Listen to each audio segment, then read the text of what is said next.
a really good grade or not so hot. All right, read the question and give us your justification. What percentage of the male offspring could be born with a lot of eyes?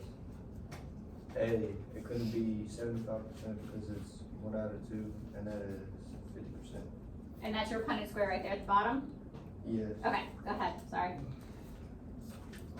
50%, this is the answer because there's half, which is 50%. I don't know. Males. C, it wouldn't be 25 because it isn't out of 4. Perfect. 0%, it couldn't be 0 because one of them has the recessive trait. Okay. Y'all, keep in mind whenever you're looking at these sex-linked traits, if they're asking for a male or a female, this is talking about who, if I'm looking at this right here. This is talking about who. Now, if I were to say they're children, how many squares will I be talking about? 4. Very good. Okay, so let's look at their question. This is question number 5. Question number 5. Very trippy. Based off the question 5, what is the percentage of females that could be born with red eyes? And that's their Punnett square right there. And remember, red is dominant over white. Let them answer. This is number 5. Could you have made it any easier? That picture. The picture's kind of throwing me off. The picture's throwing you off a little bit. I ain't gonna lie. I can't focus on What is anything else my, but they that. could have made this one a little bit harder. Yeah, that was just too easy. All right. 30. Thank you. Give them a round of applause, everybody. Question number. Wait, go back. Wait. Oh, sorry. What's going on, Tristan? All right. Answer his own question real quick. Huh? I said he was trying to answer his own question real quick, for sure. Oh, it's another dihydrocross. All right, come on down, fellas. Jason, you from PGN? I do. What does that have to do with you? I didn't like explain why they wouldn't be right. I figured I'd just get up here and draw that hybrid wrong. All right. Cover that. Shows you dihydrocross. I ain't gonna read it out right now. Okay, go ahead. I don't make this anymore.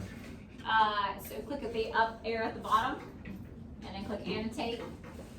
There you go, right there. Good job. Another dihybrid cross. How many traits are we talking about if we're talking about dihybrid cross, y'all? 2. Okay, so as he is drawing that, Yeah, you're right. a dihybrid cross is 2 traits.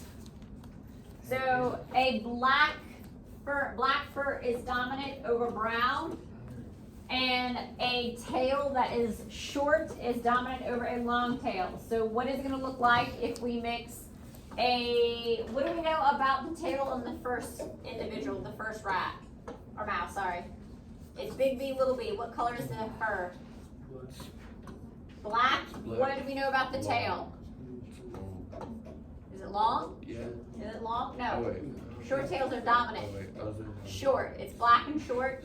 And then what do we know about this individual? What color fur do they have? Black. And what kind of tail? No. Long. Okay. So short is dominant over long. All right, go ahead. So he's got his different combinations using the FOIL method or the Jason Can I method. explain it instead of drawing it all out? How about you draw it out and then you can explain it? Take forever. That's okay. How many letters are we supposed to have in each box, Tony? 2, unless it's 4.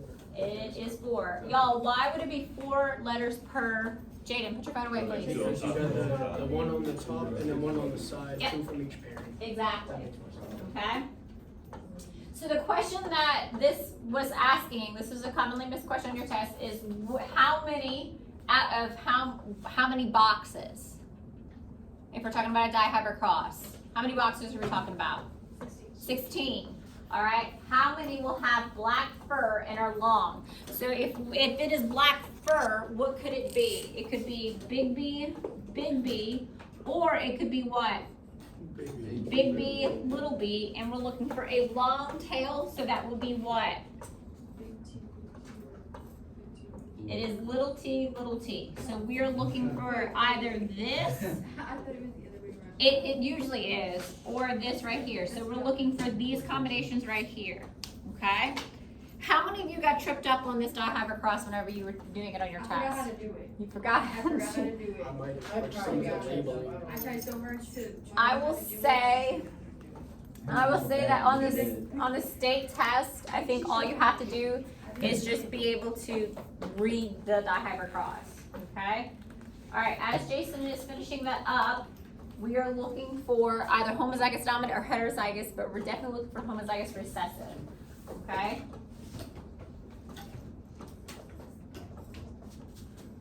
He's doing his letters a little bit differently, but that's all right.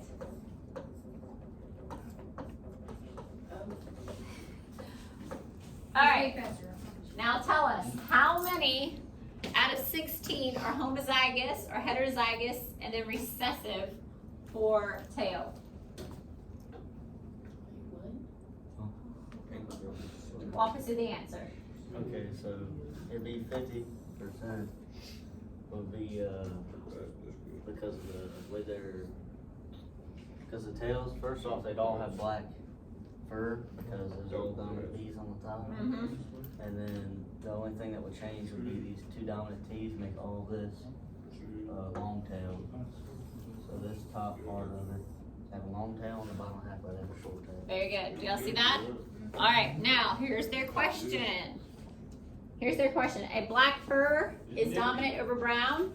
Short is dominant over long. What percentage of the offspring cross a big B, little b, big T, little t, with a big B, little t, little t? Is that what we just did or no? No, that's different. Okay. Questions? All right, do y'all want me to help you out with figuring out the allelic combination? So I just need to get a raise. Huh? I just need it to be erased so I can see the whole thing. All right, erase, mark that off. Jason, at the very bottom left, you see where the X is? Right there? Yeah, right there, and then click no. Is there a red? All right, so we are mixing a big B, little b, which means they have black fur. And what do we know about their tail? Is it short or long? Long, very good. And then, oh, short, sorry, short. And then big B, little t, little t. What do we know about little t, little t?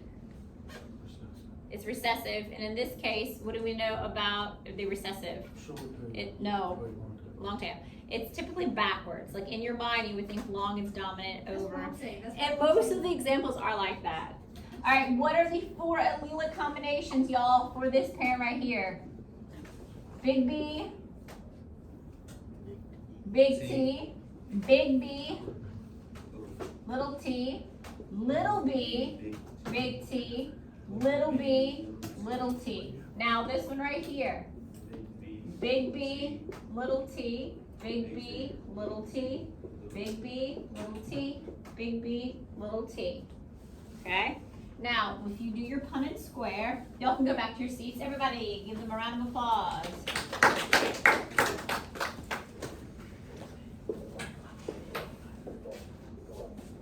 All right, so it would look like this.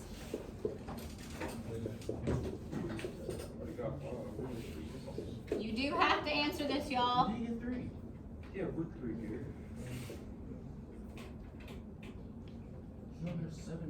The other one, 6 for the others. Where do we, what's the question? The question's asked what will have brown and short. So brown, it would be little b, and it's short, it could be big T, like this. Because that's excluding their question.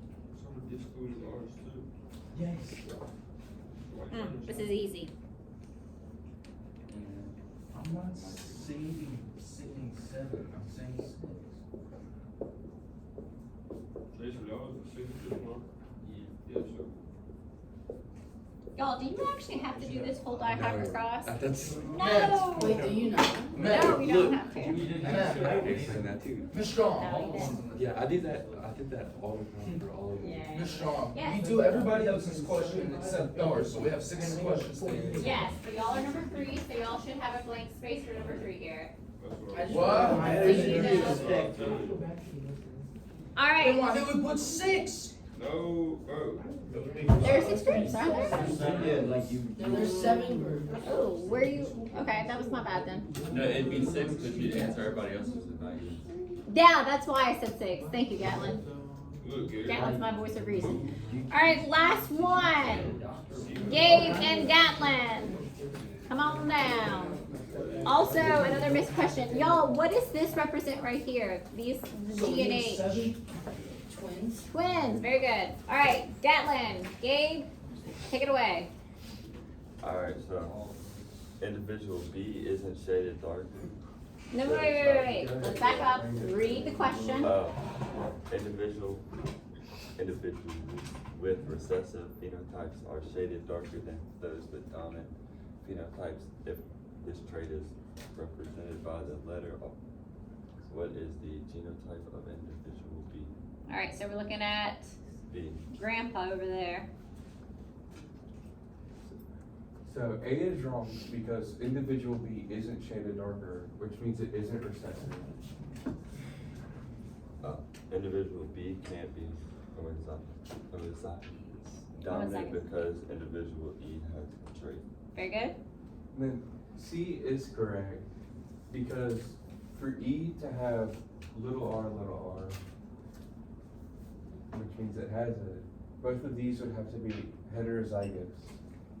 Very good. And then why can't it be D? Same as option B. It can't be homozygous dominant. Because letter E has it. Very good. Alright, here's their question. Here we go. In an autosomal recessive pedigree, what is the genotype of individual 2 of generation 8? So, Come on. That's pretty.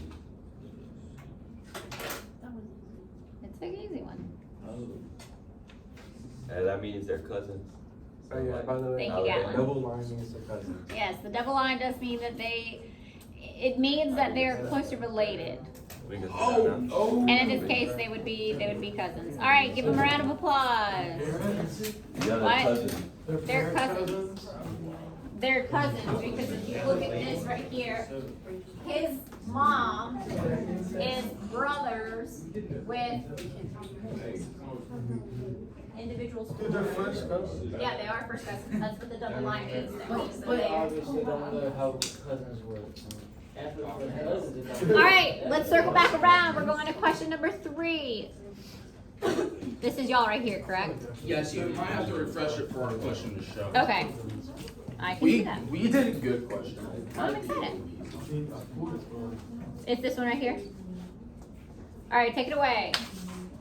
Alright, so the question asked us, if R is the allele for red and if the W is the allele for white, it asks us what is the percentage of the offspring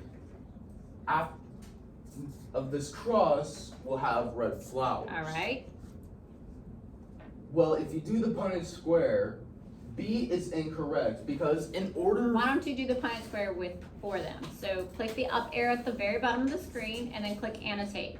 And Jaden, why don't you fill out the Punnett square while Garrett explains it? So basically you're crossing a pink, which is RW, between a white, which is WW. Okay. And in order for a red, you need to have 2 R's. Okay. So B would be incorrect because there are no double R's Okay.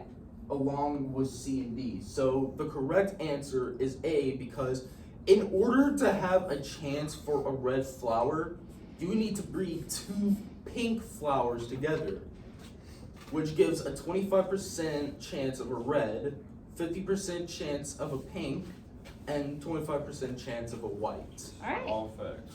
That is good. Here is their question. Oh my goodness. No, that's the explanation. No, Oh, that's the explanation. Okay, I'm sorry. All right, here we go. Click the exit button at the very bottom. Yep, and then click no. Awesome. So Here's the their question. says, red is dominant over blue. If scientists crossed a heterozygous red plant with a homozygous blue plant, what is the percentage of their offspring being a homozygous recessive plant? Okay. Pretty straightforward, huh, y'all? Write your answer down. This is answer, or question number 3. And I think this is our last one, correct? Yes, sir. All right, Yeah. good? All right, make sure your name is on it, pass them up. Actually, change papers with somebody.